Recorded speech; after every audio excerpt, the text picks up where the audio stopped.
உங்களை சேர்ந்த ஒருத்தர் பிரவீன் சக்கரவர்த்தி அவர்கள் விஜய் கட்சியுடன் இந்த அளவுக்கு நெருக்கமாக பேசிக் கொண்டிருக்கிறாரே, அவர் என்ன உங்களிடம் மேலிடத்தில் அனுமதி வாங்கி தான் போயிருக்கிறாரா? அவர் பேசுவது எல்லாம் மேலிடத்துக்கு தெரியுமா? அப்ப மேலிடத்தின் நோக்கம் என்ன? இந்த கூட்டணியை பொறுத்தவரை, திமுக கூட்டணியை பொறுத்தவரை காங்கிரஸ் தொடர்ந்து இருக்கிறார்களா இல்லையா? இப்படியெல்லாம் நீங்க சந்தேகம் கேட்டீங்கன்னா உங்களோட உள்ளர்த்தம் இது மாதிரி இருந்தால் இதை நீங்க ஓப்பனா எங்ககிட்ட பேசணும். இதை விட்டுட்டு நீங்க மீடியாவில் போய் இந்த மாதிரி இதெல்லாம் ஸ்டேட்மெண்ட்லாம் கொடுத்து கூட்டணியை பற்றி இந்த மாதிரி மீடியாக்குள்ளே பேசுவது தவறு.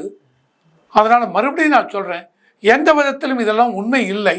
இருந்தாலும் நீங்கள் என்ன பண்ணணும், இதை நமக்குள்ளே பேசி முடிக்கணும். லக்ஷ்மண் ரேகையை தாண்டி விடாதீர்கள்.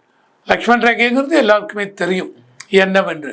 ராமாயணத்தில் லக்ஷ்மண் சீதைக்கு போட்ட ஒரு கோடு, இதை தாண்டி நீங்கள் விடக்கூடாதுன்னு.